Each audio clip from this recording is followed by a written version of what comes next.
লাইনের গ্যাসে এক ফোঁটা গ্যাস না থাকার পরেও তিতাস মামু কিভাবে মানুষের কাছ থেকে প্রতি মাসে মাসে গ্যাসের বিল নিতেছে, এটা আসলে ভাববার বিষয়। বাংলাদেশের সচেতন নাগরিকগণ এই আন্দোলন সে আন্দোলন করে ফাটায় ফালাইতেছে, কিন্তু এই যে গ্যাসের যে ব্যাপারটা, এটা নিয়ে কেউ যে কোনো কথা বলতেছে না। আর কেন বলতেছে না, সবাই কেন চুপ, এটাই আমি বুঝি না। আমার কাইল্লা কালার মনে সাদা কালার একটা প্রশ্ন বারবার ঘুরপাক খায়। এই যে এরা গ্যাস দিতে পারতেছে না, তাহলে টাকা নিচ্ছে কেন মাসে মাসে? আর টাকাই যখন নিচ্ছে, তখন গ্যাস কেন দিচ্ছে না?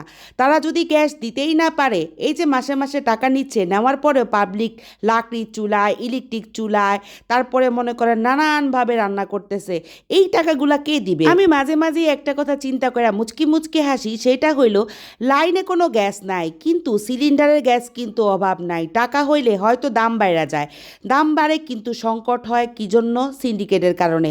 কিন্তু মানে বোতলের যে গ্যাস, এটা কিন্তু অহরহ পাওয়া যাইতেছে, কিন্তু আপনার চুলায় যে আপনি লাইন দিয়ে মাসে মাসে টাকা দিয়ে যে লাইনটা আনছেন, সেখানে কোনো গ্যাসের চিহ্ন আপনি পাবেন না। কয়দিন আগে ভিডিও দেখলাম, গ্যাসের লাইনের যে পাইপগুলো, মেইন পাইপগুলো, ওখান থেকে নাকি পানি বেরিয়েতেছে গ্যাসের বদলে। আমার কাছে তো এখন আজকাল মনে হইতে শুরু করতেছে যে তিতাস মামু মনে হয় সবাইরে কালা জাদু করে রাখছে।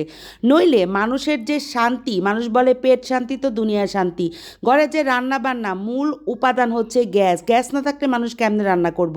আর মাসে মাসে যে ওই যে নগদ টাকাটা তাদেরকে দেওয়া হইতেছে, এত কিছুর পরও পাবলিক কেন কোনো কথা বলতেছে না, কেন সবাই চুপ করে আছে? এটা কিন্তু বিরাট একটা ভাবনার বিষয়। যাই হোক, আলহামদুলিল্লাহ, সবাইরে কালা জাদু করে রাখলেও আমারে যে করতে পারে না, সেটা আমি বুঝতে পারছি। নইলে আমি এরকম প্রতিবাদমূলক ভিডিও বানাইতে পারতাম না। এজন্য আবার কে আমারে কোন দিক দিয়ে বাসমাইরা দেয়, সেই চিন্তাও কিন্তু আমার রাতের ঘুম হারাম হয়ে যায়।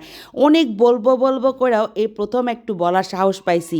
রাস্তাঘাটে দাঁড়ানোর তো সাহস নাই, প্রতিবাদ করার সাহসও নাই, কিন্তু সবাই যদি একজোট হয়, ইনশাল্লাহ রাস্তায় দাঁড়াবো। তো যাই হোক, এই যে রান্না বান্না করতেছি, দেখতে পারতেছেন ঐতিহাসিক চুলায়। আমি যখন ছেলের মাদ্রাসায় যাওয়া আসা করি, তখন আসতে যাইতে দুইটা একটা লাকড়ি আমি টোকায় টোকায় নিয়ে আসি, টোকায় টোকায় এনে এগুলা জমা করি, তারপরে যে কি সুন্দর করে রান্না করি। আজকের তরকারি খাইতে কি যে স্বাদ হয়েছে, এটা বইলা বুঝাতে পারবো না। লাকড়ি চুলায় রান্না করলে তরকারি কিন্তু খাইতে অসাধারণ মজা হয়। তো বাজার থেকে 80 টাকা দিয়ে, বাজার থেকে না, যখন মাদ্রাসায় যাইতেছিলাম তখন দেখি যে এক লোক কচু বেচতেছে। আমার কচু দেখে প্রচুর পরিমাণে ইচ্ছা হয়েছে যে একটু কচু কিনা নিয়ে যাই। 80 টাকা নিছে মাত্র। তো যাই হোক, 80 টাকার কচু কিনা আইনা একটা সুন্দর করে কাইটা কুইটা চুলার মধ্যে বসায় দিছি। আর এদিকে যখন রান্না বান্না করতেছি, যা দেখি একেবারে ফুল কেয়ামত চলতেছে আমার ঘরে মরে। কেয়ামত সে কেয়ামত মুভি। এই মুভিতে আসলে নায়ক হইতেছে আমার ছেলে একটা, আর আরেকটা হইতেছে নায়িকা।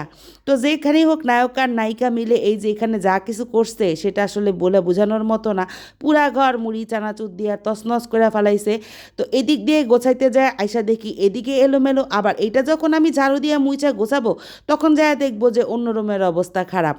এই হইতেছে আমার জীবন বৃত্তান্ত। অনেকে কয় ধৈর্য ধরেন, কয়দিন পরে নাকি ফল মিষ্টি পামু।